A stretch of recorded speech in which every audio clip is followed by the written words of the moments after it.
Welcome to Coffee, Culture, and the Capital with Sophia and Greg. Hello, everyone, and welcome back to Coffee, Culture, and the Capital with Sophia and Greg. We have an update about one of our past events for you all, and then we're going to talk about a good bill and then a bad bill that Greg actually testified on this week. So first, Greg, we just had the 6th annual California March for Life. We saw so many Californians show up to the Capitol grounds. Got to hear from moms who chose life, from pregnancy centers. We got to hear from the March for Life president herself, Jenny Bradley Lichter. And we worshiped. People went to Planned Parenthood and prayed outside of it. It was such a beautiful day for life. We are going to be updating you guys all soon with video clips of the speakers. Our hype video is coming soon. But you can head to California Family Council on Instagram now to see all the pictures from the day, some fun videos from the day, and we'll kind of keep updating you guys as we get more things. But Greg, you got to march with someone special this year. Tell us about that. That's right. My daughter joined along with my parents who flew up from Southern California, and we all marched together with the new little member of the family and a little baby girl that my daughter had. So I'm a grandfather now for the first time. And so that was cool. I think she slept through the whole entire ordeal, but it was fabulous. And many times, you think, oh, this is the sixth time. What's it like marching around, every time? Well, most of the time, when the marchers leave, I kind of stayed at the rally, monitored things, dealt with the press. So this is actually the first time I actually walked and marched myself. So that was an exciting thing to do. It was awesome. There were so many people. We were all packed in tight together, marching down the street. It was great. Yeah, it was a great time. I mean, people came from all over California. There was a bus that left Southern California, I think at like 2 or 3 in the morning. They were at the Capitol by 9:30, 10 in the morning. And we actually even got a report that someone came from out of the country and came to California to go to the California March for Life. And so the march is growing, but if someone can come out of the country to come to it, Californians, you can come from around the state. So we will actually be announcing the 2027 California March for Life date very shortly. And so make sure to get that on your calendar when we do, because you guys can come out next year if you missed this year. Greg, the next day after the March for Life, it wasn't like, okay, the March for Life is over. Now what? It's right into the next thing. We have so many things going on at the state capitol. And we actually had or went to a press conference on AB 1998 by Assemblywoman Leticia Castillo. And Greg, Right. Can you walk us through a little bit about what AB 1998 is looking to do? Well, it's protect women's private spaces. Here in California, the law is defined in such a way that women's private bathrooms and showers and locker rooms cannot be separated by sex, by biological sex, right? Are allowed to be separated, or they must be separated by gender identity. Which means any man who claims to be a woman, or any man who claims to be anything else but a man, because, the gender spectrum is multifaceted and there's an unlimited number of genders. And so all you got to do is say, hey, I'm transgender, I'm non-binary, I'm two-spirit, I'm, all the various genders out there. You can walk right into a woman's bathroom unclothed and walk around naked. And that is exactly what is happening. And so it was tragic to hear personal testimony of women who've had to deal with men parading around naked in locker rooms and terrorizing women. And we are letting this happen. And this bill is about stopping that. It simply says, when it comes to bathrooms, they need to be separated by sex, and all private businesses. If you're out in the public and you got a business, you have to separate by biological sex. No more letting men who claim to be women or anything else come into women's private spaces. And it's so common sense. I mean, I spoke at the press conference and I was the last speaker. And after hearing some of the ladies just share their stories of what they've experienced, I was just like beyond disgusted, beyond disturbed. I mean, we're standing there outside the Capitol and our beautiful Capitol grounds. I think we have one of the most beautiful state capitals. The grounds around it are beautiful. And it was a beautiful day. And I was sitting there just kind of thinking, like, look at this beautiful state we live in, the beautiful capital we have. And we have to be here on a Tuesday morning to literally ask to have our restrooms, locker rooms, shower rooms, all the different things, to have them be separated by sex, to be protected, to remove males from going into female spaces. It's so disturbing. It's such a common sense bill, too. And it's disturbing to think a legislator introducing that in California to do so is bold and brave because it's so common sense. But the Capitol is pushing such evil on this issue all the time. And so we got to hear for some of these women speaking out on this. And I want you guys to hear firsthand what some of these ladies have said. We will show you guys a video clip from the press conference of a lady named Elizabeth. And she gets emotional and it's raw and it's real because you hear the stories, you see the videos, and then you see the lady speaking out of this shouldn't be happening. I'm mad this happened to me, all these different things. But sometimes we don't take a step and recognize that these women are feeling so unsafe in their spaces. They're scared when these things happen. And so I just want to show you guys Elizabeth's story, what she had to say at the press conference, because it's moving, it's powerful, and it's the reality of what women are facing up and down California. So let's check it out. I haven't talked about this in a while, so it's kind of hard. My name's Elizabeth Kenny. I'm a mother and a grandmother from Oakland, California. I'm not a politician, and I'm not somebody with fancy words. I'm a woman who used to go to the Berkeley YMCA. It was the only gym I could afford. I'm here because I can no longer use it unless I'm willing to expose my body to a man. Last March, I saw a naked man in the women's locker room. He was 6'3", and he weighed about 300 pounds. I watched this man corner this little, tiny, frail Asian woman that couldn't hardly speak any English. I heard him yelling at her, and what he was telling her was, he said, "If you don't like the way I look, then you got a sexual problem." And you know what? All she asked him was, "Cover, cover." And she used her hand to gesture in front of her because she didn't know how to say it really. I intervened and I told him to leave her alone. She was half naked and her breasts were exposed. She had simply asked him to cover himself.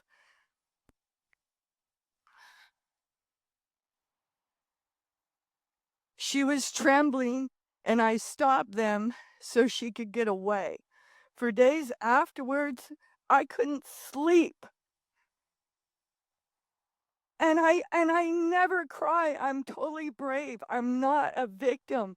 But I found myself crying for this woman because I couldn't believe that this was happening to her and nobody helped her. And when I went upstairs to tell management, do you think they went down and checked on her? No. They just wanted me to go in the back room so I could tell them the story. But I just kept telling him over and over, he's down there with her, and she can't even speak English. Can somebody go help her? Governor Newsom will never see that woman's terrified face. He will never know I was up at 3 a.m., haunted by the image of that man intimidating that frail elderly woman as her hand shaked. His wife, his daughters will never find themselves looming with a naked man watching them while they are naked. But the common woman will.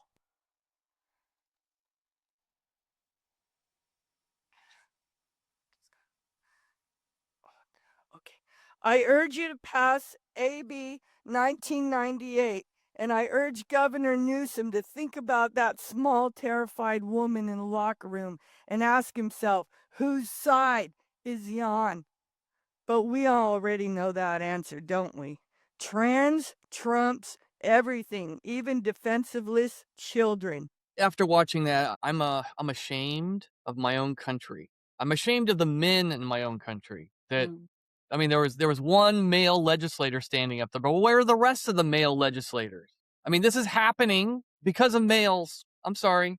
I know the women are promoting it too, but really, why would we ever live in a society where we let something like that happen? Where we let men oppress women like that? She's so the frail little Asian woman, you know, being cornered by a 300-pound, 6'3" man who's yelling at her that she's got the problem, parading around naked. Folks, how are we letting our legislators get away with this? Why isn't this the top issue of the Republican Party, right? Why? I don't understand. Why aren't pastors screaming about this from the rooftops? Where are they? Or our police officials or anybody else? Why isn't this a top issue? I mean, we warned the legislature this would happen. It's happening in prisons as well, right? Men just declare themselves a woman and there they go, off to the women's prison to be housed so they can rape and get women pregnant. And we're all letting it happen. Because why? Because somebody might call you hateful?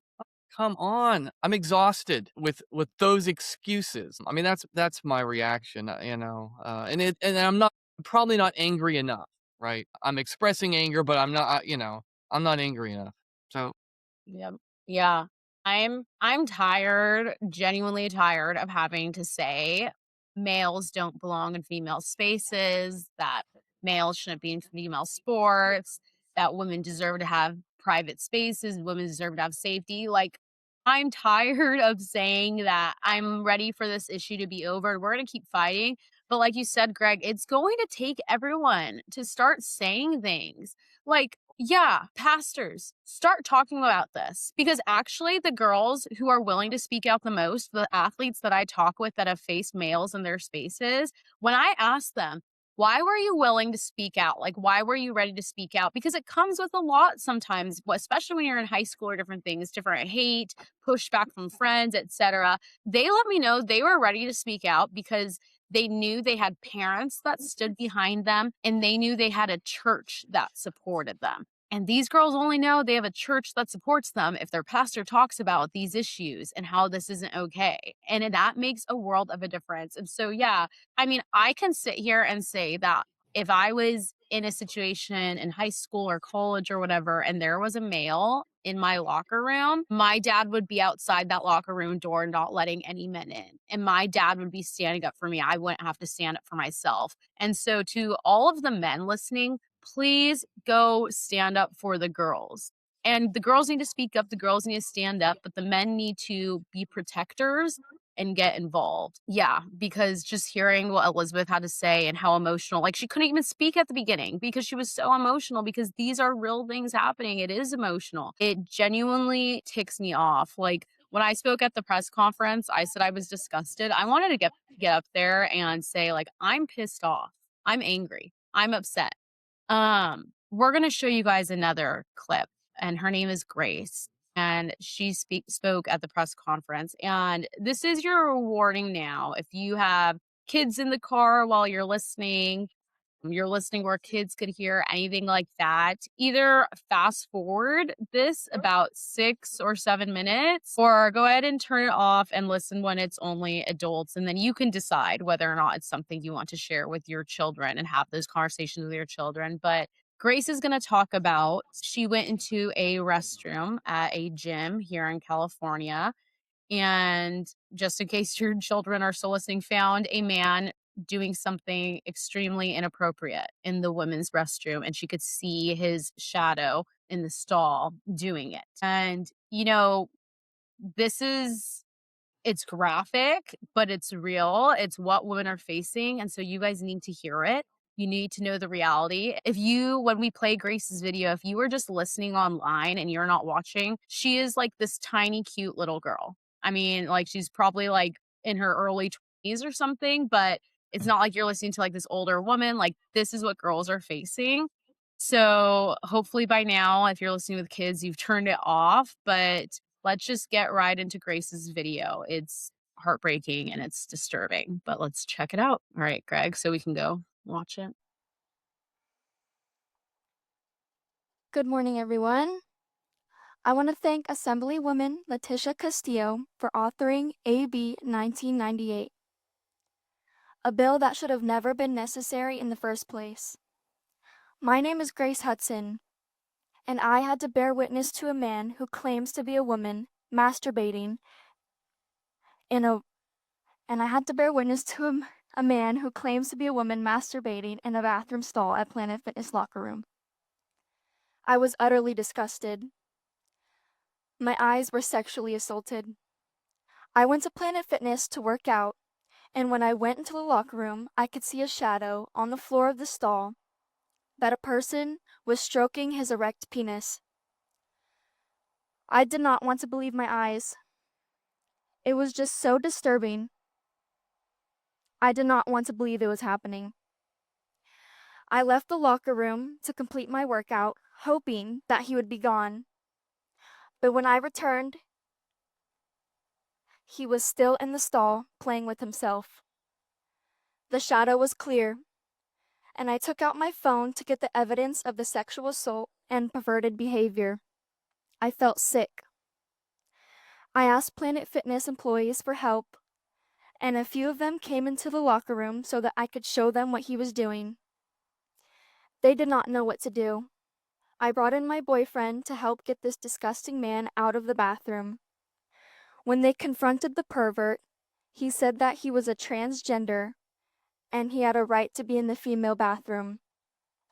He actually tried to defend his presence in the bathroom and his behavior. I did not report it to the police, but I'm going to, because I knew that he would be seen as the victim. Because trans people can do whatever they want in California. All of the laws benefit them while harming females like myself. I also knew that I would be considered a transphobe, and this term is used to shut down females when they just ask for some dignity and safety. I was right, because when I complained to Planet Fitness management, I received a threatening letter that I could be prosecuted for filming the shadow of the sick man's sexual behavior. In other words, I was to blame. I should have just shut my mouth and dealt with having a man in my space. I don't really care what a male identifies as. He should never be in a space where females are naked, and he certainly shouldn't be performing a sex act in public. While all trans-identified males may not be as bad as this man was, any male in a female's intimate space is demonstrating his disregard of actual females. I am now nervous every time I use a public restroom or locker room. I check around to see if I'm safe from male intrusion. I am a young woman. Why doesn't California care about us? Thank you. Okay. Well, this is happening because the legislature had passed policies and laws protecting it. Now, of course, they didn't run on passing laws and policies saying this is what they were allowing. It doesn't matter. This is what their laws and policies now permit. And a Planet Fitness, a gym, any private business has no legal remedy to do anything about it. Why? Because of the policies that legislators elected by the public, they have put these in place. So now that you know, you can't stay ignorant and say, well, there's nothing, what am I supposed to do about it? No. Who is your representative? If you don't call them, then you are now part of the problem. If you don't say anything to that representative, then you're now part of the problem. You are enabling this kind of behavior, right? When you see something wrong and you do nothing about it, when you know you can do something about it, and you say, well, what am I going to do? It's California. We're so outnumbered. No, you have a responsibility to call up your own legislator. It doesn't matter what party they are. Call them up, communicate to them that this is disgusting and you expect the laws to be changed. That's the responsibility you have as a Christian. I know that's hard language, but folks, if you can do something and you do nothing, how are you not an enabler? That's my comment. Yeah. Don't wait for this to happen to you or to your children or to your grandchildren to finally say something. or do something. I mean, one of the main reasons I fight against this, other than the fact that it's wrong, it's so evidently wrong and so clear. How do you know what happens and not say anything? But two, I hope to have kids one day, and I want this fixed before they're here. I want this fixed, and so they don't have to face it. I want this fixed now and this solved now. And so, yeah, everyone needs to speak out on this because this is happening everywhere. This is happening all across California. It doesn't matter if you think you're in a cute little conservative Christian town or not. It is happening up and down the state because I get the DMs from girls on social media or the phone calls or the text. We get them to the CFC phone, and it is happening everywhere. So we all need to be speaking out and we need to be saying something. And so AB 1998 hasn't been assigned in a committee as of today, as of recording this podcast, Right. because the Democrats at the Capitol don't want to have this conversation. They don't want to go on record having to vote for protecting males and female spaces, to vote against a bill that would protect females. So you know what? When you're done listening to this podcast, or even pause it right now, if you go to californiafamily.org, you can search who your state senator and assembly members are. Call them right now and tell them that you want to see AB 1998 get a hearing. Tell them that you want them to vote yes if it hits their floors, if they're on committees on it. Make sure every single legislator knows about this bill. But you know, it's a great bill. And so we still need to recognize that and celebrate that and try to get it into hearings. But Greg, you testified this week on AB 1803 by Assemblymember Josh Lowenthal. Right. And before we get into the crazy of what that committee hearing was, what is AB 1803? This is a new bill that is seeking to require all employers with more than 5 employees to offer training, not to offer training, to mandate anti-hate training on all of its employees, along with they already have a requirement that they give all their employees sexual harassment training. So this is a new requirement, anti-hate training. And you think, well, what is anti-hate training? Well, actually, we don't really know because the bill doesn't define it. It claims that hate is on the rise, and what is hate? Well, it could include real hateful things that people are saying against all kinds of various groups, but it also can include targeted attacks at Christians who don't go along with what the legislators believe about gender and sexuality. California Family Council is called a hate group, right? We've been labeled a hate group. And why? Because we believe in the Bible's laws and morals that talk about human beings being either male or female. And it's based on biology. That gets you labeled a hate group. And if you believe in traditional marriage, as talked about in the Bible, that it's between a man and a woman, and there's no alternative definition that's allowed, that's a hate belief. And if you express, hey, that's what you believe, then you are causing hate, right? Now, we've heard legislators say this before. We've heard, even Sophia has been called hateful because she's complained about boys being in girls' sports and bathrooms. So every time they talk about hate and they don't define it, and they want to indoctrinate you, it's really subtly talking about, hey, we're going to retrain all the Christians to be ashamed of their own belief systems. So that's generally what the bill is about. And it had its first hearing, and I just testified against it and pointed this all out. And it was quite a hearing. Yes, indeed it was. And Greg, you did a phenomenal job testifying. Assemblymember Lowenthal did kind of sort of respond to some of the things you said. So let's check out that clip of you testifying. Chair members, my name is Greg Burt with the California Family Council, and we represent thousands of Californians in 2,000 churches, and we strongly oppose AB 1803. Let me be clear, you cannot regulate what you cannot define. And this training hinges on a term, hate speech, that has no clear legal definition in state law. I'm sure there are things in workplaces that 99% of us would all agree are hateful and should never be said. But here's the problem. When government uses its authority to define hate, it inevitably targets speech it just doesn't like. We see this here at the Capitol. Unpopular religious beliefs about sexuality or gender are labeled as hate. And then groups like ours who advocate for these viewpoints are labeled as hate groups. Recently, our organization held a press conference in Long Beach advocating that female sports be simply reserved for actual women. Some advocacy groups and government officials considered our message as hate speech. I would assume the author of this bill agrees with them because he showed up to personally protest as teenage female athletes expressed how uncomfortable they were to have to undress in locker rooms with boys watching them. The message of the press conference must have really made the assemblyman very angry because a couple of the girls told us they saw the assemblyman flipping off the crowd as he left. I'll let Assemblyman Lowenthal clarify whether this really happened or what he was actually trying to communicate with that gesture. There is no hate speech exception in the First Amendment.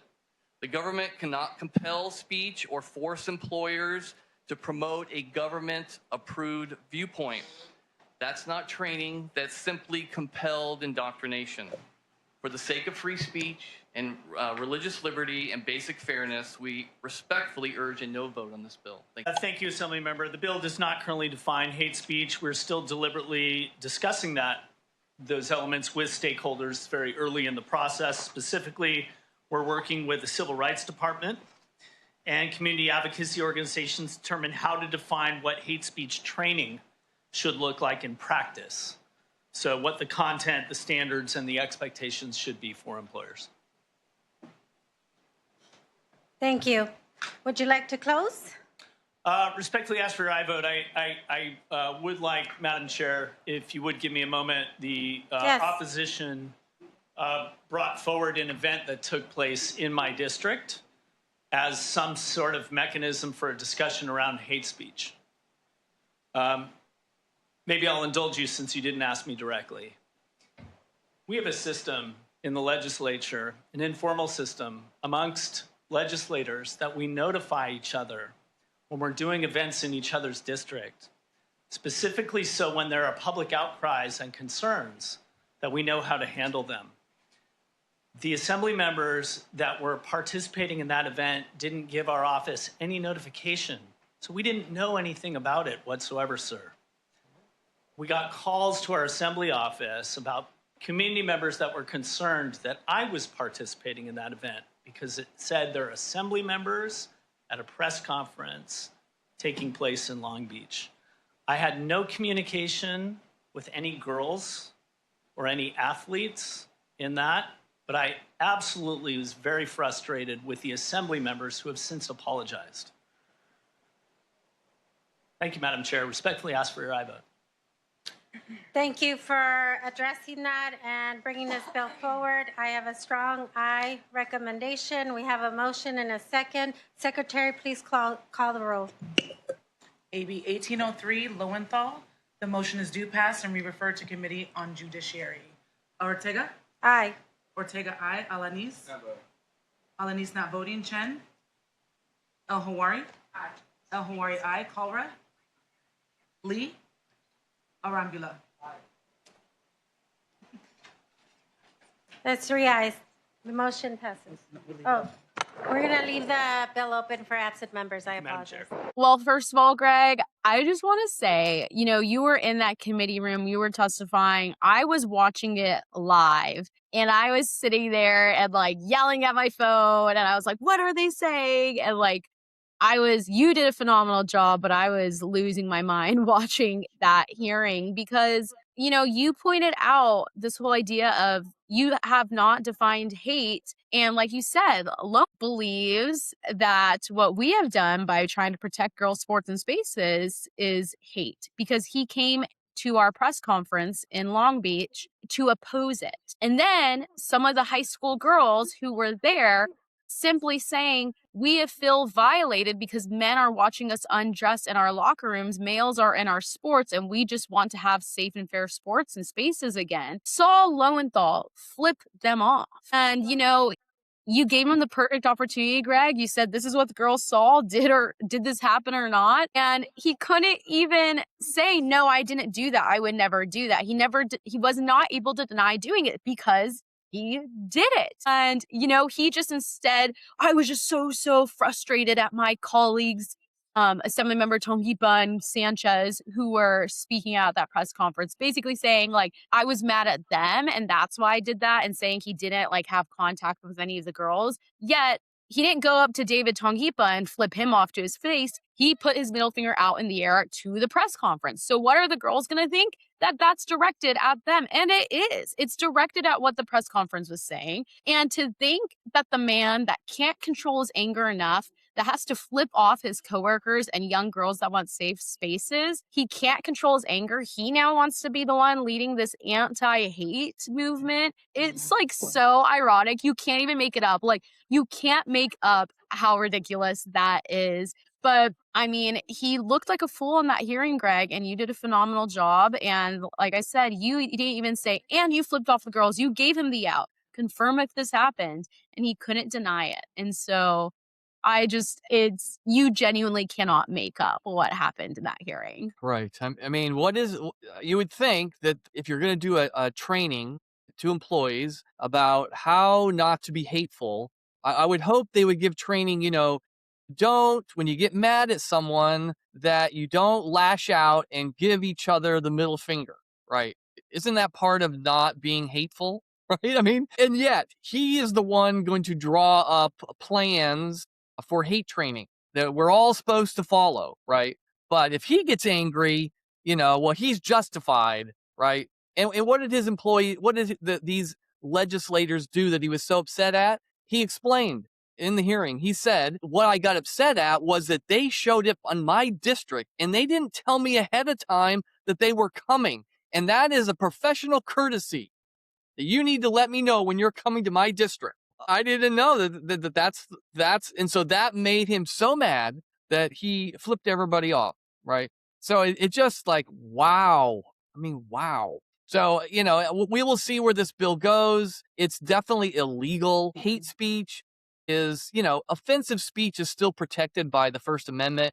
And I realize that certain Christian beliefs about sexuality, sexual behavior, about marriage, about, what it means to be a man or woman, that those are offensive to those in power. I get that, but that's what the First Amendment is for, right? So we can have these discussions without the state punishing. But so it probably knows that. So it's okay, well, we can't punish you for saying it. I know what we'll do. We'll force you to take our training, right? And we will just tell you how bad you are, how awful you are, so we can change the culture so that the culture hates you and that you won't be able to speak your views without being condemned. That's what we'll do. And so that's what's happening. It's not just with this training in businesses, it's happening in the medical field, it's happening in colleges, it's happening to teachers. They are trying to retrain us all through these cultural competency training. You'll have sexual harassment training that now includes gender identity. It's all to make you say the pronoun, right? You are not to tell a trans person that they aren't the sex that they declare they are, right? That's the biggest hate thing they complain about, right? I mean, we are not for hateful talk, right? We are not for mocking and ridiculing employees that we disagree with. We are not promoting that, but we want the right to have our own views on these things, and we want to have respectful conversations with other people, and you can't make us say things that violate those beliefs. That's all we ask for, and I don't think that's too much. No, absolutely. And so this bill did pass through its committee. It's now headed to the Assembly Judiciary Committee. So just keep your eyes out on our social media. We will post when it gets a committee hearing date, what phone numbers to call, and urging them to vote no. And we'll give you guys some talking points as to what to say when you're asking them to vote no. As Greg said, this is not a legal approach to things without this definition defined. And so CFC, we will continue to fight against it as it goes through the hearings. We'll try to get this bill killed. But I can say personally, if Lowenthal thinks he can make me have to sit through a hate training that says all these things that my Christian beliefs are full of hate, he is incorrect thinking he can legally get away with that. So we will keep you guys updated. There are so many more bills we are watching and fighting. So to head to californiafamily.org to read all of the articles, to keep up to date with everything. Make sure you sign up for our newsletter. If you are watching, listening, whatever it is, in the show notes, we will put the link to sign up for our newsletter. Once a week, you will get an email about the lay of the land, about what is happening in California and at the Capitol.